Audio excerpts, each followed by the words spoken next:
Here are the top 5 reasons why your singing is not getting better. Number 1, you are too timid when making changes in your technique. If I had a penny for every time I've told a student to open his mouth more, just to see him open it like 5% more, well, I wouldn't be a billionaire exactly, but close enough. When making changes to your technique, it is better to overshoot and then dial it back than to be stuck because you hesitate to make any changes that can be detected without the use of a microscope.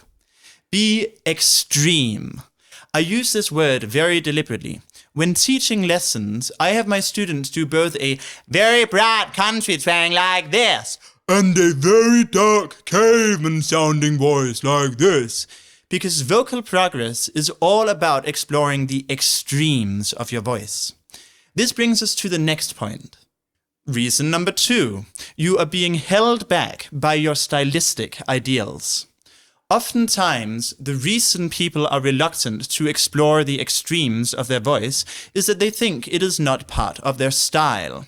They may think, but I just want to sing Justin Bieber songs, and I never hear him do a full operatic chiaroscuro or a fierce country twang.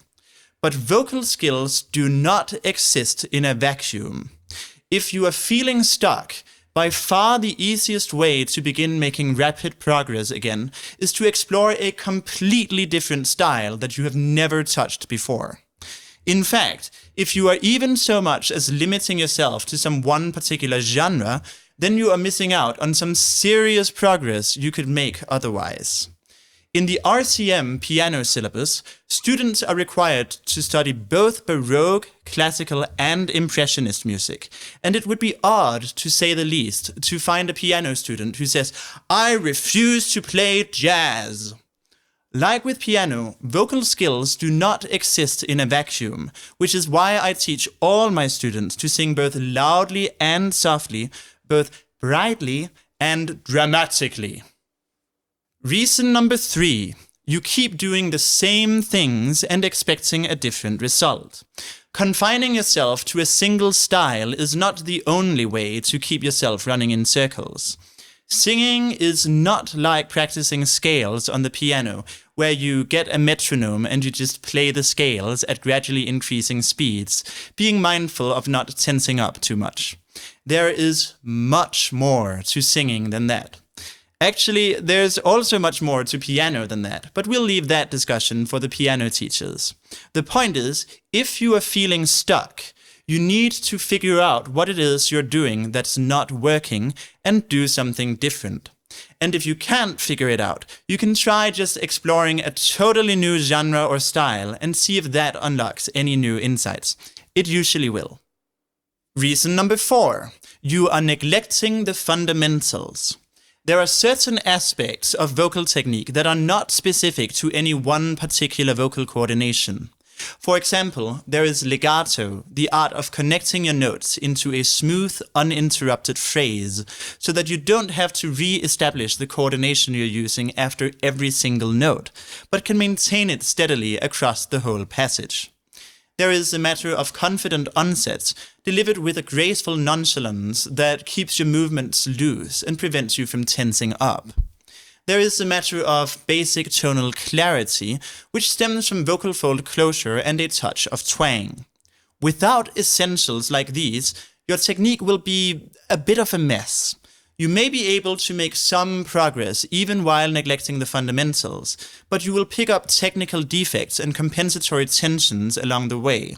And as you advance technically, at some point it will be just too much, and you will need to revisit the basics if you want to make further progress. Reason number 5. The things you are working on are too darn difficult. If you're only used to relaxed singing with a mellow tone and a conversational volume that would be appropriate to choral singing, then you are not yet ready to learn how to belt out massive vocals like a diva. The gap between where you're at and what you're trying to learn is simply too large, and you need to work on some intermediate steps first. For example, belting relies on twang, resonance tuning, and being highly animated, and above all, loud. You can work on many of these things in a comfortable range first, before trying to actually extend the range of your chest voice. That's why I teach my students to sing energetically and with attitude in a comfortable range first, before trying to take it higher. So to recap, here are the top 5 reasons why you're not making progress. 1. You are too timid when making changes to your technique. 2. You are being held back by your stylistic ideals. 3. You keep doing the same things and expecting a different result. 4. You have neglected the fundamentals and need to revisit them. 5. The things you are working on are too difficult and you gotta start with something simpler. And with that, we've reached the end of today's video. If you have any questions, whether about vocal technique or about anything else, be sure to leave a comment down below. If you wish to get in touch, you can click the link in the description to join my Discord server or visit my website at voicestudioeast.com, where you can also book lessons. Stay tuned, remember to like and subscribe for more content, and as always, thanks for watching.